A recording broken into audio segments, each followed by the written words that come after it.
So what I was saying to you that, so when Allah gave us these options, would they create by nothing? Of course, nothing is not even a thing, let alone to create, yeah? Okay. The second option is, did we create ourselves? That is a law of contradiction, that is illogical. What it means, in order for me to create myself, I have to exist. Okay. If I already exist, there's no point to create myself. I've already exist. You understand? So the last option, we must have a creator. I see. Okay?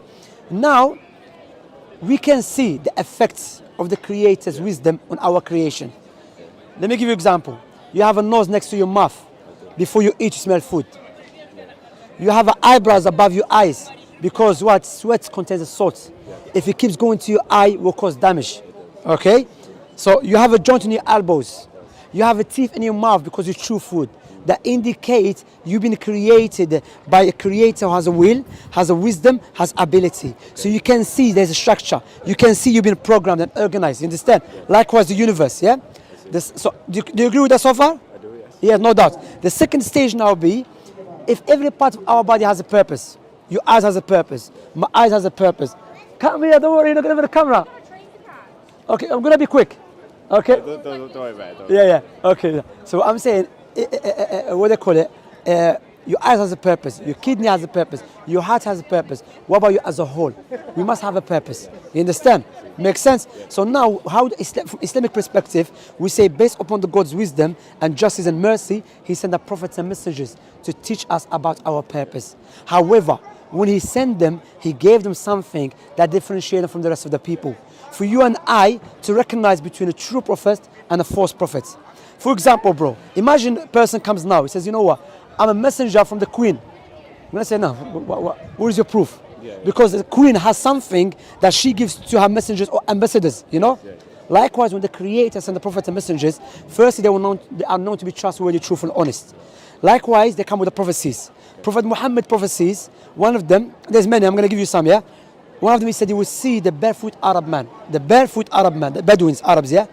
In the desert, they will start competing in building tall buildings. Start competing in building tall buildings. Let me ask this question. Where is the tallest building in the world? America? No, Dubai. Dubai, you're right, bro. You got it, man. I spoil you for that. Dubai, you're right. And now, who's competing with them? Saudi. So the question you ask yourself, bro, how man that existed 1,400 years ago was able to prophesy something that we can observe with our own eyes? What I liked about you, you said I'm agnostic, but I want proofs. And that's what I'm doing now. I'm giving you intellectual proofs and a tangible proofs. The tallest building in Dubai is a tangible proof that a man existed 1,400 years ago. Another prophecy, Prophet Muhammad said, interest will become widespread. Even if you are not involved directly, it will affect you. That's true. Okay, now if you open a bank account, by default, you involve in interest. Again, bro, how man existed 1,400 years ago was able to prophesy something that we can observe right now? Because, and I'll give you this to conclude with, yeah? Islam came to preserve 5 things, 5 necessities, yeah? Islam came to preserve religion. What does that mean? Means that paganism, polytheism, atheism is forbidden in Islam. Why? Because it sends you away from your creator. You start following your desires. And when you start following your desires, today you say it's okay, tomorrow you change your mind. Because our desires is subjective, yeah? Second thing, Islam came to preserve intellect. That's why alcohol is forbidden. Islam came to preserve wealth. That's why interest and gambling is forbidden. Islam came to preserve family bondage. Yeah? That's why fornication, adultery is forbidden. So when you look what Islam came to preserve, look at the opposite. Now let me ask you, is alcohol good for us or bad? Alcohol, yeah. Is it good or bad? It's bad. It's bad. Bad for us individually and collectively. Yes? Now, gambling, is it good or bad? It's bad. Gambling collectively and individually. Interest, you know what is it? Imagine, interest to make the rich richer and poor poorer. Yeah, it's bad. It's bad. Because why? So few people, they're going to utilize the wealth of the world to make people poorer just for their own sake. It's bad, no doubt about that. Okay, now the other one, which is fornication, adultery, breaks people's families. It's very bad, no doubt about that. So we are in a societies. No, they just allow it, they promote that, they encourage it. Do you know why? I'll tell you why. Even though these 5 things I've mentioned called destroyers of societies, the 4 things I've mentioned about gambling, interest, and all of them goes back to what? When you do not worship God correctly. When you have no guideline, you will destroy yourself without you knowing. So now, okay, if this is is bad, and we know Islam came to preserve these 5 things, which is good for us individually and collectively. So why some people hate Islam? I'll tell you, there's 2 types of people who hate Islam.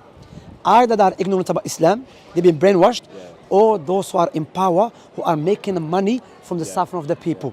So they look at Islam as a threat. They're going to make them bankrupt. So I'm going to utilize my wealth to make you look bad, even though you come in with something good. So this legislation that Islam came with, who came with it? Prophet Muhammad, who existed 1,400 years ago, who couldn't read and write. He came with this perfect legislation. And we have these politicians who study in the best universities, but they cannot resolve the problems that we are facing with. Because that man clearly said he was a messenger of the Most High. Yeah. Does it make sense? It is, yeah. I'll tell you, brother, let me give you an example. Imagine I said, bro, I've been speaking to you for quite long. Yeah. You're a very good person. I'm a billionaire. I'm going to give you £2 million as a gift. Don't worry, you're not going to, as a gift from me. Yeah? What would you say to me at least? What would you say? Why? No, would you say thank you? Yeah. Of course, at least I'm going to say, listen, I'm a billionaire. I don't want nothing from you. I have too much money. I'm just giving them away. Yeah. You £2 million for you. What would you say to me at least? I would say thank you. Thank. Would you remember me all the time? I would, yeah. Of course, £2 million is big money, bro. Yeah, You're going to buy a nice house. Yeah. But bro, now if I'm going to give you £2 million on the condition, give me your 2 eyes. No go. Why? Because your 2 eyes is more valuable than anything else. Yeah, so why we are not grateful and remember the one that gave us eyes for free? That's true. Make sense? It does, yes. You know, imagine you're in a house. I'll give you another example. Imagine you're in a house and you are surrounded with the fire. May Allah forbid, yeah? Okay. There's a fire everywhere in your own room. Yeah. You try your best to save yourself. You try, but then you gave up. And I came and I saved your life. What would you say to me? I'd be grateful. I'd be great. You're going to remember me all the time, bro. Yes, you saved my life. You save your life. You're not going to say to me, Shamsi, let me think if I say thank you or not. You're going to say, Shamsi? Definitely, yeah? As soon as you save me. That's it. Yeah. So why you are not grateful and remember who gave you life for free? Yeah, that's true. You see? Yeah. And now the second question, if you want to buy a gift for your mother, would you buy a gift that you love or your mother love? Same with my mother. Your mother. Likewise, yes, you want to be grateful. Naturally, I want to be grateful to my creator. Okay. I want to be grateful to the one who created me.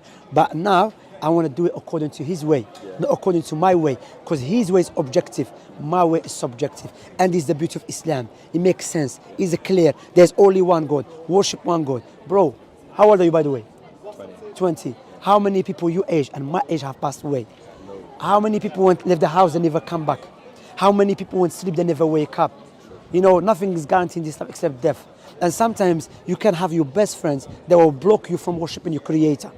You understand? Yeah. So what I'm saying, if it makes sense to you and it's clear to you, I'm inviting you to become a Muslim.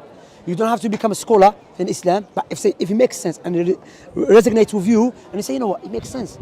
Islam, because like I said, what is Islam? Submission to my creator, submit to him according to his will. That's the 2 pillars of Islam. When someone becomes Muslim, there's no one worthy of worship except Allah and Muhammad, the messenger of Allah. Meaning that I'm going to worship my creator according to his will.